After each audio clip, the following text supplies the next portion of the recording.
नमस्कार मित्रों, SD exam पे आपका हार्दिक स्वागत है। आज हम बात करने वाले हैं 14 फरवरी 2025 के करंट अफेयर रिलेटेड जो भी मोस्ट इम्पोर्टेंट क्वेश्चन बन सकते हैं इसके बारे में जानेंगे। साथ में इसके रिलेटेड जो भी स्ट्रेटेजिक या फैक्ट बन सकते हैं वो भी जानेंगे। तो शुरू करते हैं। पहला क्वेश्चन है, हाल ही में आईसीएआई के नए अध्यक्ष वो कौन बने हैं? तो चरणजोत सिंह नंदा है हाल ही में आईसीएआई के नए अध्यक्ष बने हैं। तो इसका सही ऑप्शन है डी, चरणजोत सिंह नंदा है। तो आईसीएआई का ही है, तो institute of chartered accountant of India है, उसके हाल ही में नए अध्यक्ष वो चरणजीत सिंह नंदा बने हैं। तो ए है चरणजोत सिंह नंदा, जो पहले institute of chartered accountant of India के उपाध्यक्ष थे, वो अध्यक्ष बन गए हैं। तो ये institute of chartered accountant of India के बने, तो इसके बारे में देखते हैं।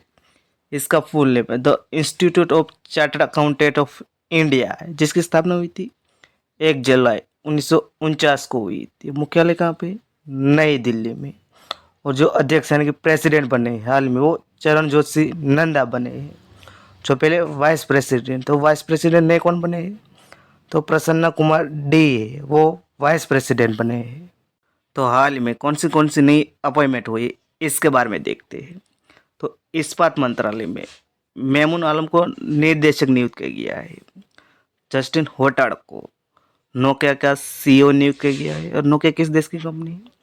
फिनलैंड देश की कंपनी। और हाल ही में जो करप्शन परसेप्शन इंडेक्स जारी हुआ है उसमें फिनलैंड सेकंड रैंक पे और फर्स्ट रैंक पे कौन है? डेनमार्क है।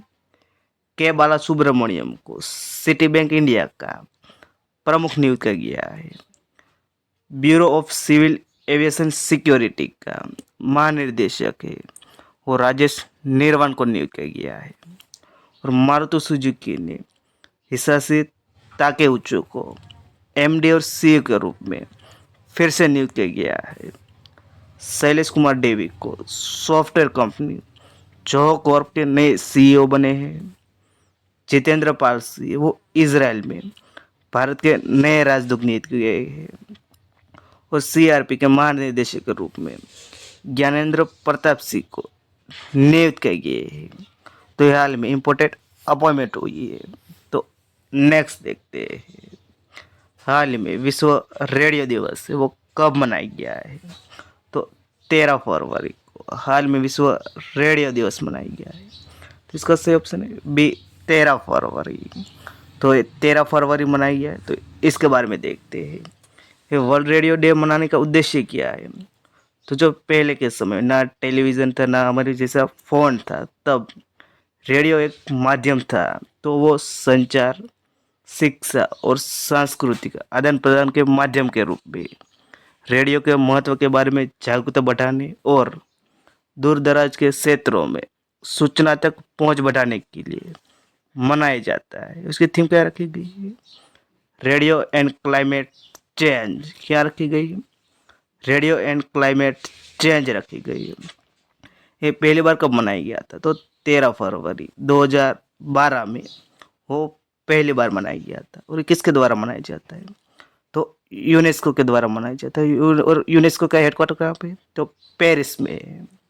रेडियो की खोज इटली के गुगिल्मो मार्कोनी ने की थी। उसको जब 1909 में फिजिक्स में नोबेल अवार्ड भी मिला था। तो ये आपको इम्पोर्टेंट इन्फॉर्मेशन है। और फरवरी में कौन सा इम्पोर्टेंट डे मनाया जाता है? तो 1 फरवरी को इंडियन कोस्ट गार्ड का स्थापना दिवस मनाया जाता है, जो 2025 में 49वां मनाया गया है। 2 फरवरी को विश्व वेटलैंड दिवस मनाया जाता है, जिसकी थीम रखी गई है protecting wetland for our common future. और हमारे इंडिया में कितनी वेटलैंड है? 89 है। और सबसे ज़्यादा है वो तमिलनाडु स्टेट में। दूसरे स्थान पे उत्तर प्रदेश स्थित है। 4 फरवरी को अंतर्राष्ट्रीय मानव बंधुत्व दिवस मनाया जाता है। विश्व कैंसर दिवस मनाया जाता है, जो इसकी थीम रखी गई है यूनाइटेड बाय यूनिक है, जो 2025 और 2027 तक यही थीम रहेगी। और 4 फरवरी को श्रीलंका का 77वां स्वतंत्रता दिवस मनाया गया है, जो 4 फरवरी 1948 में ब्रिटेन से श्रीलंका आज़ाद हुआ था। और श्रीलंका को पहले सिलोन नाम से जाना जाता था। 6 फरवरी को महिला जननांग विकृति के प्रति शून्य सहनशीलता का अंतर्राष्ट्रीय दिवस मनाया जाता है। 10 फरवरी को विश्व दलहन दिवस मनाया जाता है। इसका जो वैश्विक समारोह का आयोजन हुआ था विश्व दलहन दिवस का, तो पेरू की राजधानी लिमा में इसका आयोजन हुआ था। और 10 फरवरी को राष्ट्रीय कृमि मुक्ति दिवस मनाया जाता है। 11 फरवरी को विज्ञान में महिला और लड़कियों का अंतर्राष्ट्रीय दिवस मनाया जाता है। 12 फरवरी को डार्विन दिवस मनाया जाता है। 12 फरवरी को डार्विन का जन्म हुआ था, इसके लिए 12 फरवरी को डार्विन दिवस मनाया जाता है। और 12 फरवरी को राष्ट्रीय उत्पादकता दिवस मनाया जाता है। तो ये इम्पोर्टेंट फरवरी में डे मनाया जाता है। तो अगला क्वेश्चन देखते हैं। हाल ही में किस भारतीय क्रिकेटर को आईसीसी चैंपियन ट्रॉफी का ब्रांड एम्बेसडर बनाया गया है? तो जो आईसीसी चैंपियनशिप ट्रॉफी है वो पाकिस्तान और यूनाइटेड अरब एमिरेट्स में होने वाला है और उसका ब्रांड एम्बेसडर है वो हमारे भारतीय क्रिकेटर शिखर धवन को बनाया गया है। तो इसका सही ऑप्शन है ए शिखर धवन। तो ये है शिखर धवन जिसको आईसीसी चैंपियनशिप ट्रॉफी का ब्रांड एम्बेसडर बनाया गया है। तो ये आईसीसी चैंपियनशिप ट्रॉफी के बने हैं, तो इसके बारे में देखते हैं। तो ये कौन सा संस्करण है जो होने वाला है? तो ये 9वां होने वाला है। और इसका आयोजन किस देश में होने वाला है? तो पाकिस्तान और यूनाइटेड अरब एमिरेट्स में होने वाला है। और कुल कितने टीम इसमें हिस्सा लेने वाली है? तो 8 टीमें जो इसमें हिस्सा लेगी।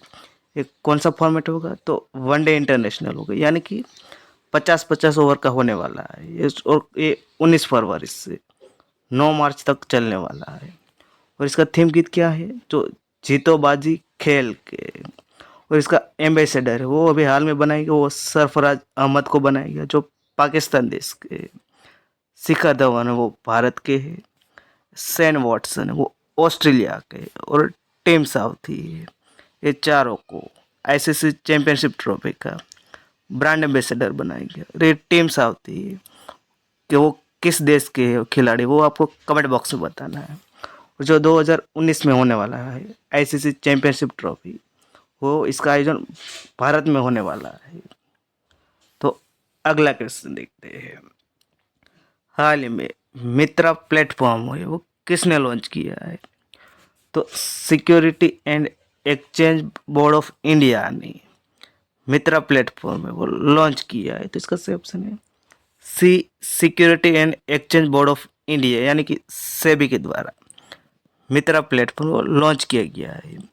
ये मित्रा प्लेटफॉर्म का फुल नेम क्या है? तो mutual fund investment tracing and retrieval assistant है, यानी कि जो म्यूचुअल फंड में जिसने इन्वेस्ट किया हो और बाद में वो भूल गए हो जो इसने इन्वेस्ट किया है, तो इसको वापस दिलाने के लिए ये एक प्लेटफॉर्म है जो ट्रेस कर सकता है, वो लॉन्च किया है। तो सेबी ने किया है। तो सेबी के बारे में देखते हैं।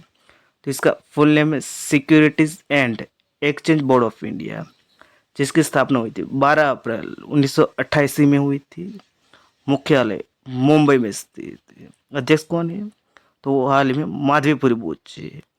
और सेबी को 30 जनवरी 1992 में वैधानिक दर्जा मिला था, यानी कि एक्ट बना था 1992 में, बाद में उसको एक वैधानिक दर्जा मिला है। और माधवीपुरी बूच वो सेबी की पहली महिला है जो अध्यक्ष बनी है। तो नेक्स्ट देखते हैं। हाल ही में किस देश की सोहेली अख्तर पर भ्रष्टाचार के आरोप में आईसीसी द्वारा प्रतिबंधित होने वाली पहली महिला क्रिकेटर है? तो ए बांग्लादेश की सोहेली अख्तर पर भ्रष्टाचार के आरोप में आईसीसी द्वारा प्रतिबंधित होने वाली पहली महिला क्रिकेटर बन गई। तो इसका सही ऑप्शन है डी, बांग्लादेश। तो ए बांग्लादेश की सोहेली अख्तर, जिसको ये पहली महिला क्रिकेटर है जिस पे आईसीसी द्वारा भ्रष्टाचार के आरोप के लिए 5 साल के लिए प्रतिबंधित कर दिया गया है। तो अगला क्वेश्चन देखते हैं। अगला एआई शिखर सम्मेलन कहाँ होगा? तो हाल ही में फ्रांस में एआई शिखर सम्मेलन हुआ। अब अगला एआई शिखर सम्मेलन है वो हमारे भारत में होने वाला है। तो इसका सही ऑप्शन है सी, भारत। तो अगला एआई शिखर सम्मेलन वो भारत में होने वाला है। तो ये भारत में होने वाला, तो इसके बारे में देखते हैं। तो भारत सरकार ने विदेशी नागरिकों के लिए नई वीज़ा कैटेगरी वो आयुष वीज़ा है वो लॉन्च की। भारत ने दक्षिण अफ्रीका को हराकर आईसीसी अंडर 90 महिला T20 वर्ल्ड कप है जो 2025 में हुआ था वो इसने जीत लिया है। किसने जीता है? तो हमारे इंडिया ने जीता है और दक्षिण अफ्रीका को हराया। इसका फाइनल कहाँ आयोजन हुआ था? तो मलेशिया में हुआ था। और भारत की जो टीम है उसको बीसीसी के द्वारा तो 5 करोड़ रुपए की नकद पुरस्कार वो दिया जाएगा। और दुनिया का तीसरा सबसे बड़ा मेट्रो रेल नेटवर्क वाला देश भारत बन गया। और भारत में सबसे पहले मेट्रो कहाँ शुरू हुई थी? तो कोलकाता में हुई थी, 1984 में हुआ थे।